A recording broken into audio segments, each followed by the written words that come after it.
The National Marine Aquarium of Namibia opened its doors in 1995 and was inaugurated by founding President Dr Sam Nujoma. The aquarium houses 3 different types of tanks for the species it keeps: small tanks, a main tank, and a touch pool. The species in the small tanks are only species that can be found in our tidal pools. The aquarium has 17 small tanks that are home to species that can only be found along our coast. Currently, there are more than 20 species of fish in the aquarium, including blacktail, steenbras, dusky cob, garrick, spotted gully shark, galjoen, and stingray, which you can pet in the touch pool. Speaking to MICT Erongo, the Aquarium Education Officer Mr. GERSON KATUPOSE explains that the maintenance of the aquarium requires a lot of manual labor and caution as the fish can be fragile. As exciting as the job in the aquarium can be, it can also be stressful and tragic, as sometimes the fish can go blind, Mr. KATUPOSE explains. He said that although it has not been proven yet, the mechanism of pumping water into the tanks introduces bubbles in the water, which has caused blindness in fish. Mr. KATUPOSE also explains that the duties of the aquarium attendants is to identify ill fish, which can usually be detected by observing the behavior of the fish. The aquarium serves to promote ocean literacy in the Namibian public in order to change the attitude and the value towards the ocean. By becoming familiar with Namibia's ocean life, the aquarium hopes to increase appreciation in the marine environment and the life in it. The aquarium also hosts fishing workshops, intertidal safari, and aquarium presentations in order to raise more awareness. Yes, so we've got small species, and when they grow big, we transfer them here to the main tank where we are standing now. And normally we've got species like the dusky cob, the blacktail, we've got the sea cucumbers, we've got the rock lobsters, we have got the sea agents, and that is what we put in our 17 small tanks. And when the duskies or the steenbras grow bigger, then we transfer them in the main tanks. And those species that we have in our main tank, we have got the steenbras, the dusky tail, the dusky cob, and then we have got the spotted gully shark that we have. That is one of our most species that people are willing to come and look at. And then we have got the garlic, that is one of our game fish that we have in the aquariums. And then we have got the galjoen, so that is the type of species that can adapt in the aquariums here. And because before we bring any species into the aquariums, we put them first in a quarantine. If they survive the quarantine, then we know exactly that they will survive in the aquarium. Yeah, the species that we have in the aquarium, that is species that we can find along our Namibian coast. And how do we catch them?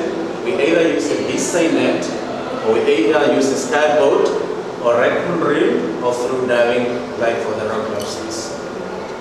Yeah, the work currently is, you can say there's a lot of work that you can expected, because by going out collecting them and bringing to the aquariums and maintain them to survive as long, like we have got the dusky cob that you can find here, they are more than 12 years here, and we feed them every day at 1500 hours, and we give them per day 15 to 20 kgs of fish that we feed them every day. Yes, I can say that we are 24 hours on clock here. Because normally we work from 8 up to 5, and from 5 up to 8 in the morning we've got somebody on standby, because we have got pumps and everything. The technical part, what is at the back, and it needs to be going smooth, and so you need somebody on standby to look after this. Yeah, by adding fish to the aquariums, it depends on the modality that we have in the aquariums. Because normally, because of the bad weathers that we are getting, sometimes we end up that fish are dying, and then we have to replace them. But normally, it's not that much. If the weather is conducive to us and there's no problems, so we don't.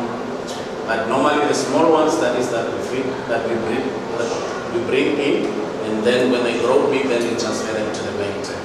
Yeah, most of the customers or most of the people or visitors that comes to visit the aquariums, they normally look at they are looking for the shark. In the sense that we have got the spotted gully shark, that is that we consider that is our golden fish that we have in the aquarium. So they just look to come and look for it. Yeah, normally the water that we have in the aquariums, we pump them straightly from the oceans to the aquarium. So when the water reaches the aquarium, we've got 3 different types of filters that are filtering the water. We have got the sand filters, and then we have got the foam that's doing the cleaning before the water. But in each tank, we have got the sand filter, the biological filter on the bottom of each fish that help us to take the deadly things out of the water. Yeah, the most challenges one, especially by maintaining the tanks, that is the water to bring in, and then the other thing that is the cleaning of the tank, especially the small one, because the biological filters is only taking those species that are very small, and when the big species fall in and the fish is not eating, and they become fish and sometimes they get rotten. So that is one of the challenges that we are getting to remove them, because it's only either by dive or, and especially when the fish dies in the main tank, then the diver have to come in to take it out. The challenges that we faced during the pandemic, it was like most of our stakeholders are learners, students, and tourists that are coming in to visit the aquarium. And hence that the schools were closed and people were denied access or movement. So that is one of the big challenges that we face. Yeah, the best time for us, that is the festive season. Starting from end of October until the end of January, that is our best time for them. That is our big time actually. But really to give an estimate is a lot of money, because to maintain a fish you need oxygen first and foremost. That is the first thing that you need. You need to feed them and they need clean water. So by giving an estimate per fish, you can say that you will need 500 per day to 250 to 500 per day to maintain. But really, if we look to our mortality rate, especially here in our main tank, is very low. So there is diseases that we can pick up now and then, but it's not that much. So it's just only through the diseases that we can lose fish here. Like you can see some of them are blind and all those type of things because of the purpose of which is in the water, and the air that we're breathing in. So yeah, the blindness in fish actually, we just think that it might happen that is the purpose that we are using when we are pumping the water into the aquariums. Those purposes can enter in the fish, the ice fish, and then they can make them blind. But it's only few of them that we can pick up. Yeah, normally what we do is we found out that one of our fish is sick or whatever, and we find it, because by looking to a fish that is sick, you look to the behavior of it. When it's swimming, it can tell you exactly that this one is having a problem. What we normally do is we take it out, we have got a quarantine tank at the back, we put it there and we monitor it there. When we're giving it antibiotic, check whether it's become okay or not. Especially what I want to say, I want to inform the public that most of the school in the rural area, they don't come and see the sea creatures that we have in the aquariums. So I want to encourage them to come and visit. Normally the visitors that we get is only schools from towns and the rural areas that need mostly the information about this, because we've got projects that we are offering at the aquariums, like we've got fishing workshop, we have got things like the aquarium sleeping over, which is under talking about that. We are still in the process to start that one. So there's a lot of projects and then there's presentations that have been offered by scientists in the aquariums where we learn about the different characteristics of a fish, different species that we can find in our ocean. So by this I want to encourage the public to come and visit the aquariums and to know what we have in our Namibian water.